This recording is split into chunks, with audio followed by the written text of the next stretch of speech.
With gardens getting smaller all the time, and in some cases being completely non-existent, all we're left with is balconies, small terraces and patios, Rhodohypoxis, a rather long name for a beautiful plant, seems to be the perfect answer. The most common form you'll find will be Rhodohypoxis bauri, which is strong enough to take the British climate. It's called pink stargrass or Rosy Posy, which I suppose is a slightly more comfortable name to work with. It comes from South Africa. Plants begin to flower in April, and the main peak period is May through June, and they flower sporadically all the way through then until the end of summer. Could be August into September. But remove the dead flowers, and that will increase the flowering period. And what you have to do is to take hold of the stem of the old flowering stalk and pull it out at the base, and that way you're not going to leave any little fleshy bits to die back. And as you can see with this one, it's quite a young plant. I hadn't just long brought it home from the garden centre actually. Normally you would propagate by dividing it in the autumn when it's becoming dormant. But I just thought, well, if a plant looks ready to propagate from, let's go for it. So you just pull away carefully with these little offsets. Some people call them bulbs, some people call them rhizomes. You don't want to take too many. It's a young plant and it needs to grow. And 3 will be plenty. That means you now have 4 plants.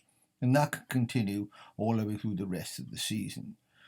And you could save the seed if you wanted to, but obviously vegetative propagation is almost like cloning, so you would get exactly the same plants. If you save the seed, it could be anything red, white, pink, or any shades in between. But here you can see we have 3 lovely little plants with healthy root systems on them. And they're very obliging to propagate from, and we'll use these now to give us a couple of stand-up plants.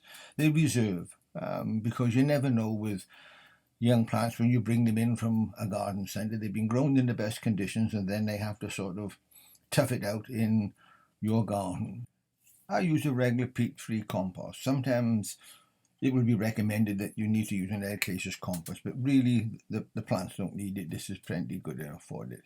But what you have to do, and we've already touched on drainage, is to add some sharp grip to it just to improve the drainage.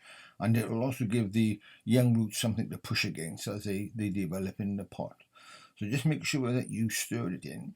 And it's just a sharp grit that, as I say, will open up the compost. Make sure it goes well. I don't measure it out in quantity. I'd rather go by the way it feels. And if it feels a little bit rough and makes a noise when you rub it between your fingers, then you know it's ready to go. And here we can see it.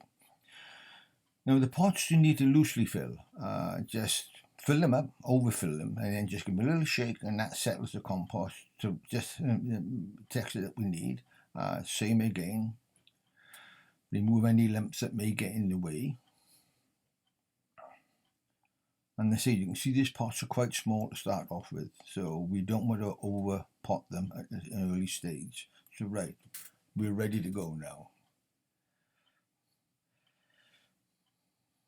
And it's straightforward enough. You don't need a dibber. You've got one on the end of your arm. So all you have to do is to gently press into the compost with your finger, making a nice, comfortable size hole for the roots to go into.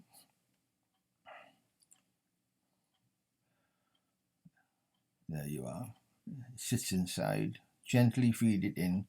And once again, a little tap or a shake, and that will settle the compost around the roots again.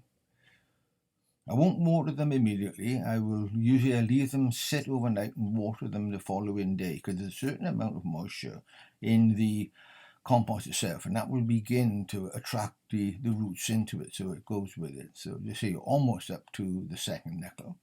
Just make sure the roots aren't crowded or bent over and damaged in any way. And it's the same for everything.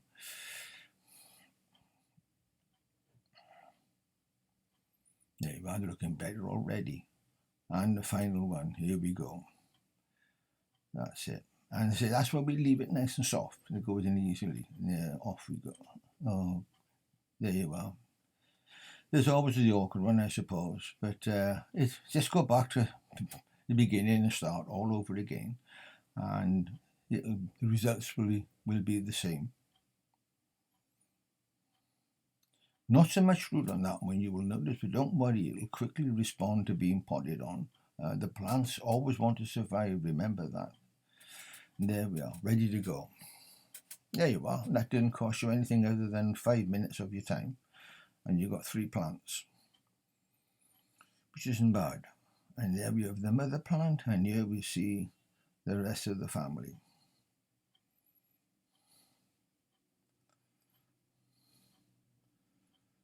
Family group.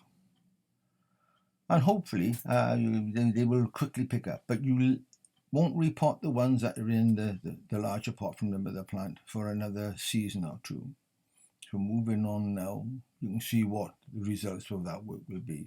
And this is the best way to grow them. You can grow them in the open ground if you want to, but generally speaking, our wet winters finish them off. They need free drainage. So I did try growing some in the ground, and I found that those that did survive, they got rain splash, water splash, and they just look sad. So I've now grow them all in pots all the time, and I just wait until they fill the pots and the roots are almost sort of breaking the pot, and then repot them and move them on.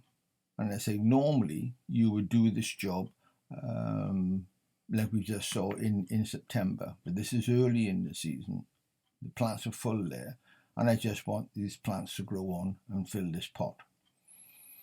Here we go. There. And look at those roots there. They're really pushing against the side of the pot. That's why I didn't want to come out. I won't disturb them because it's a taproot plant and it'll knock them back. So I'll just settle them in and try and keep them near the level of the top of the pot. You don't want water sitting around their neck. So they're almost sitting out of the pot. It's like crown potting really. So you just make sure that they're just a little bit above the rim so the water drains away all the time. And this is essential when it comes to overwinter them, because you need to stop watering them at the end of the summer once the flowering performance begins to pass over, and allow the pots to generally dry right out. And you can store them in a shed, in the garage, spare room in the house if you wanted to, but you don't water them at all once you bring them indoors or bring them out of the garden in October, November until next March. And then next March you will see the shoots will begin to push above the ground just with the daffodils come up, and you'll see them above the top of the compost, and then you can water them about 2 weeks before the end of March, and then they'll get ready, and then they'll begin to flower for you as soon as the conditions are perfect.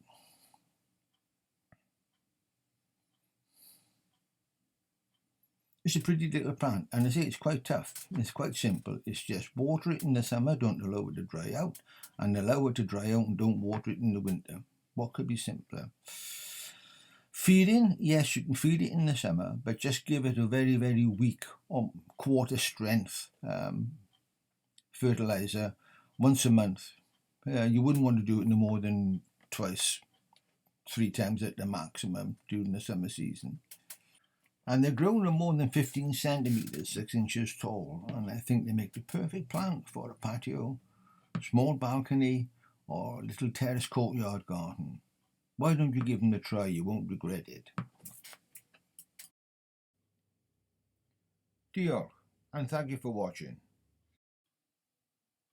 Goodbye for now, but if you would like to see any more, please hit the subscribe and like buttons.